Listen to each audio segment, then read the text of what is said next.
La marche du collectif des candidats s'est déroulée pacifiquement aujourd'hui avec l'aide des forces de l'ordre, malgré les provocations des supporters de l'ancien président. 72 heures, c'est le délai accordé par les étudiants issus des 23 régions au gouvernement pour la résolution de leurs problèmes. À défaut de quoi, ils réagiront. Dans l'actualité internationale, au moins 200 personnes ont été tuées mardi soir dans un tir sur l'enceinte d'un hôpital de la ville de Gaza, suscitant de vives réactions à l'étranger au 11e jour de la guerre déclenchée par l'attaque sans précédent du mouvement palestinien Hamas contre Israël.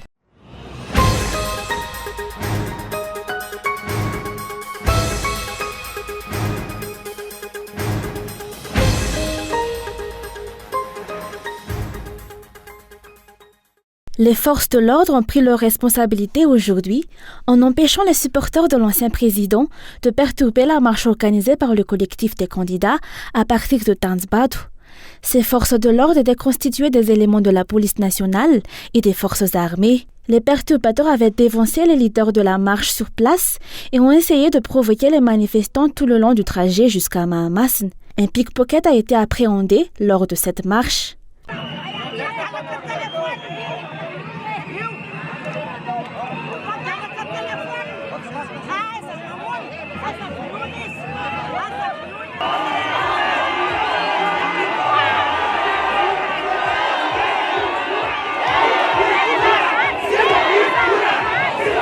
Conduite par le collectif des candidats, des députés et des sénateurs, la manifestation s'est déroulée pacifiquement et de plus en plus de participants sont venus grossir les rangs des manifestants.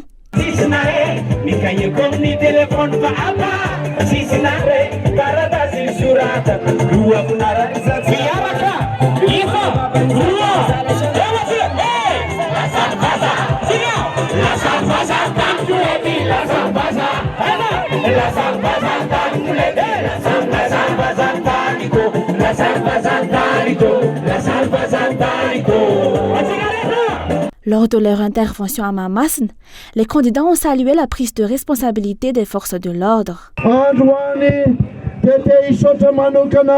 Aujourd'hui, nous voulons remercier les forces de l'ordre qui ont aidé pour que la manifestation se déroule pacifiquement. La sérénité nous enlève toute crainte et demain, nous continuerons notre manifestation.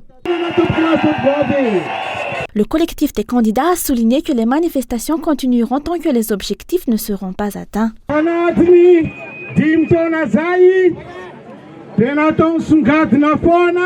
Durant ces 5 ans, ils n'ont pensé qu'à acheter les gens et à utiliser de l'argent, mais jamais au peuple. Ils ont accumulé des biens et ont utilisé le peuple comme un instrument. Ils ont toujours utilisé des voyous comme hommes de main.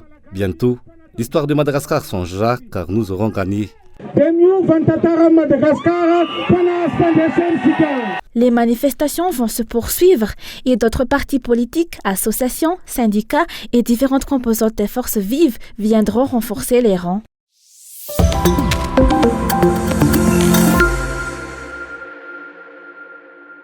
Les velléités de limogeage de la présidente de l'Assemblée nationale suite à son discours d'hier sont inacceptables. Les députés qui soutiennent le collectif des candidats se sont insurgés aujourd'hui contre une telle perspective et déclarent s'y opposer fermement. Certains veulent déstabiliser la présidente de l'Assemblée nationale. Ils n'arriveront pas à déstabiliser une personne qui a été élue à l'unanimité. Je leur demande d'avoir un peu de sagesse et de constater que le discours de la présidente était un appel au dialogue, un discours d'apaisement. Tout est possible à une table de négociation.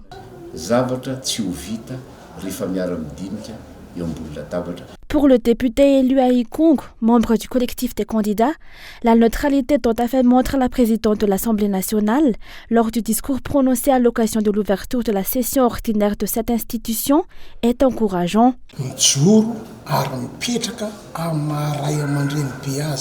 La présidente de l'Assemblée nationale s'est conduite comme une Ray Amandine du pays. Nous sommes fiers qu'un chef d'institution élu s'affirme ainsi.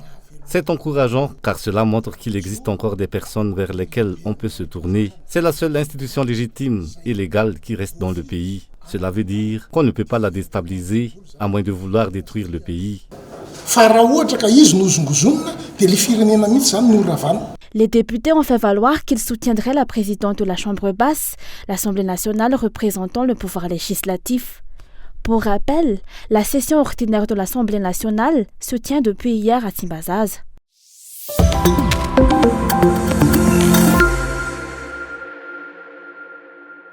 La déclaration du gouvernement, suite au discours du président de l'Assemblée nationale à Timbazaz, est une simple justification des mesures qu'il a prises. Aujourd'hui, les députés ont fortement critiqué ces justifications qu'ils considèrent inacceptables car elles éludent la résolution des problèmes à la source. Pourquoi le gouvernement n'a-t-il pas émis de déclaration avant le discours de la présidente de l'Assemblée nationale? Si ce qu'il fait est conforme à la loi, il est important de noter que ce n'est pas la première fois que le Premier ministre Christian confronte l'Assemblée nationale. Par le passé, 105 députés avaient signé une pétition pour sa destitution, mais il a bloqué le processus. Aujourd'hui, la présidente de l'Assemblée nationale a renforcé l'intégrité de l'institution, ce qui est source de fierté pour nous en tant que députés. Contrairement à la situation avec le Sénat, le gouvernement, la Haute Cour constitutionnelle et la Commission électorale nationale indépendante, nous sommes solidaires de notre présidente. Les déclarations du gouvernement sont insuffisantes pour justifier les multiples violations de la loi, telles que l'acceptation par la Haute Cour constitutionnelle de la candidature d'Andj Razouel, qui ne détient plus la nationalité malgache, selon l'article 42 du Code de la nationalité et l'article 46 de la Constitution. La situation est exacerbée par ce qui vient de se passer au Sénat. N'avez-vous pas honte face à de telles violations flagrantes de la Constitution? Si j'étais à votre place, il me serait difficile de prendre place à l'Assemblée. J'ai exprimé mon désaccord à la ministre de la Justice concernant de telles déclarations inacceptables. L'utilisation du terme « rébellion » pour qualifier la marche organisée par le collectif des candidats dans la déclaration commune du gouvernement a suscité l'étonnement. Il est important de rappeler que la lutte de l'année 1947, menée par les martyrs qui ont sacrifié leur vie pour l'indépendance, avait été qualifiée de rébellion 1947 par les colonialistes français. Aujourd'hui, nous sommes confrontés à une situation où la lutte vise à rétablir l'état de droit et à s'opposer à la violation de la Constitution actuelle. Utiliser à nouveau le terme rébellion pour décrire cette lutte nous renvoie à la période de la libération de 1947, ce qui implique que nous sommes en lutte contre des compatriotes ayant une identité étrangère.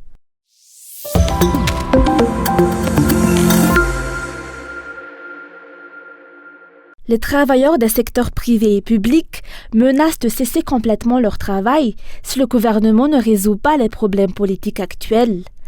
La plateforme syndicale des travailleurs malgaches a lancé un avertissement aujourd'hui. D'après cette plateforme de syndicats, l'absence de solution pourrait entraîner un arrêt administratif. Les syndicalistes affirment que la situation actuelle a des répercussions significatives sur le bien-être des travailleurs et risque même de dégénérer en une guerre civile entre compatriotes. Ils appellent le gouvernement à assumer ses responsabilités à cet égard. Tonga dia zao no maro raha fa tsy mety hiavana mpanao politika io dia tsy hiasa zay mpiasa malagasy indrindra fa zay mpiasa fanjakana dia bloquenay dia zay fanoseditsika eto. Si les politiciens refusent de trouver une entente, nous, travailleurs malgaches, surtout les fonctionnaires, cesseront de travailler. Nous verrons ce qu'il en résultera. Les travailleurs ont aussi leur voix à faire entendre. La situation pourrait éventuellement se transformer en un arrêt administratif si le gouvernement continue de violer les lois et de maintenir sa position. Ce problème n'est pas uniquement syndical, c'est un problème politique. Actuellement, certains fonctionnaires sont contraints de participer à des campagnes électorales, ce qui n'est pas normal. Les travailleurs ne peuvent pas ignorer la pente glissante qui risque de conduire les Malgaches vers une guerre civile.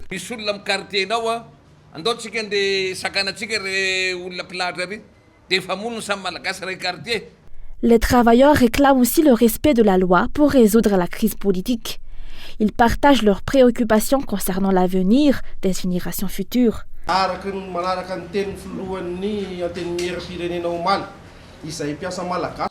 Conformément au discours de la présidente de l'Assemblée nationale d'hier, nous, travailleurs malgaches, tenons à souligner que quelle que soit la décision prise par les politiciens, elle ne doit en aucun cas enfreindre la loi. La loi doit toujours primer, quelle que soit votre position politique. La population malgache a perdu ses repères à cause de la division entre les politiciens, chacun défendant son propre camp et ses idéaux.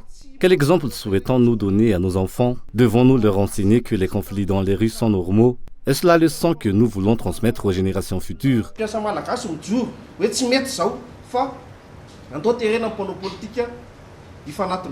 Vendredi prochain, la plateforme des syndicats organisera une réunion conviant l'ensemble des forces vives du pays. L'objectif est de discuter des principaux enjeux politiques actuels. En l'absence d'une solution pérenne au problème, les syndicats malgaches décideront des mesures qu'ils prendront lors de cette réunion.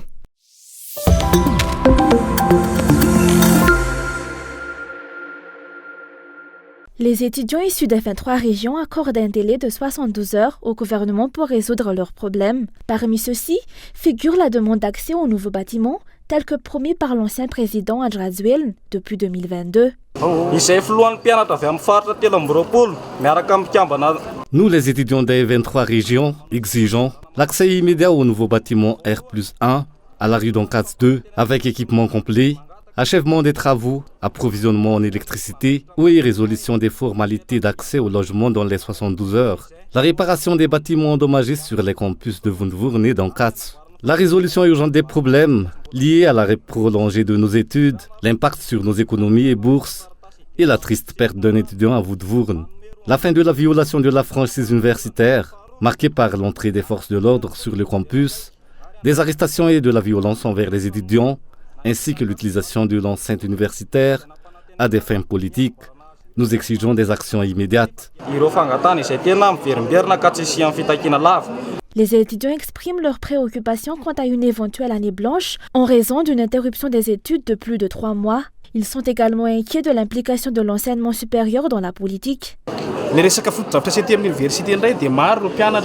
En ce qui concerne les infrastructures universitaires, les présidents des associations d'étudiants ont soumis de nombreuses demandes au sein du DORSC pour obtenir l'autorisation d'utiliser les terrains, mais ces requêtes ont constamment été rejetées. Cependant, nous constatons avec préoccupation qu'une autorisation a été accordée à une entité inconnue pour utiliser le terrain d'Ancats à des fins de campagne électorale.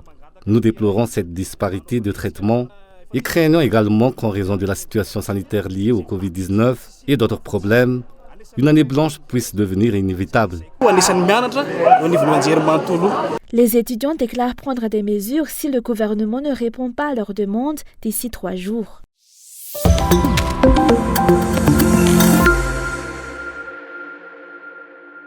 Super U Ivangela City, le plus grand magasin de l'enseigne à Madagascar, a officiellement été inauguré hier, mardi 17 octobre. Il s'agit du deuxième Super U du groupe Abibo, après le Super U d'Analakel inauguré en novembre 2022. Depuis plus d'1 an, le groupe Abibo s'attelle à rénover tous les magasins U du pays. À travers sa filiale Ulysse, le groupe Abibo défend la vision d'un commerce local innovant et créateur de valeur. Il met à la disposition de sa clientèle plus de 36 000 produits de qualité à prix bas, aussi bien de fabrication locale qu'importée. Le groupe, la société Ulysse, qui détient les 10 magasins de Madagascar, fait partie du groupe. Et aujourd'hui, on est vraiment très fiers de cette inauguration. C'est le plus grand magasin de Ulysse, donc de Système U, et à Madagascar. Ce magasin fait environ 2000 m² et il offre une très très grande variété de produits. Et on est fiers, justement, personnellement, même moi je suis très très fier de pouvoir offrir aux consommateurs malgaches des produits de qualité, de prix abordables. Et on essaie vraiment d'apporter la qualité. Et c'est la devise du groupe Abibo aujourd'hui, d'apporter la meilleure qualité à Madagascar aux consommateurs malagasy. À Super U Ivangela City, la nouvelle cave à vin propose par exemple une sélection d'incontournables vins malagasy, en passant par les grands crus français et les meilleurs vins d'Afrique du Sud. Tous les jours, un nouvel espace floral présente des bouquets fraîchement cueillis et des plantes en pot. Toujours plus engagé envers les producteurs locaux, on retrouve dans la zone marché une grande variété de produits du terroir. Le président du groupe Système U représentant les enseignes Hyper U, Super U et U Express a assisté à l'inauguration de Super U Ivangela City hier. U est le 4e acteur de la grande distribution française. Nous avons 1700 magasins en France et dans le monde. Nous avons fait l'année dernière 30 milliards d'euros de chiffre d'affaires. Et donc nous sommes très heureux de ce partenariat avec l'entreprise Abibo, avec Ulysse. Et très heureux de l'inauguration de ce soir, de ce magasin qui est absolument magnifique, qui est un magasin aussi beau, un Super U aussi beau qu'en France. J'en inaugure régulièrement et ce magasin est magnifique. Ce qui est très important, nous sommes une coopérative de commerçants indépendants. C'est-à-dire qu'il y a chaque fois un propriétaire à la tête de chaque magasin. Donc voilà, le propriétaire vient de parler ce soir, Malik. La force de ça, c'est qu'on laisse beaucoup de place aux produits locaux et régionaux. Et c'est ça la grande force de Système U. Au-delà des produits de qualité, Super U Evangela City offre à sa clientèle une expérience d'achat digne des meilleurs supermarchés mondiaux. C'est dans cette optique que sa rénovation mêle habilement l'empreinte locale et les exigences internationales en mettant en avant des tons ocre et boisés avec des visuels typiquement malagasy, faisant du magasin un véritable lieu de vie et de commerce moderne adapté aux besoins locaux. L'inauguration du Super U Evangela City a eu lieu en présence du maire d'Antananarivo, qui n'a pas manqué de souligner l'importance de cet événement pour l'économie locale. Un événement qui a rassemblé les partenaires commerciaux, les fournisseurs, les prestataires de services et clients fidèles de l'enseigne.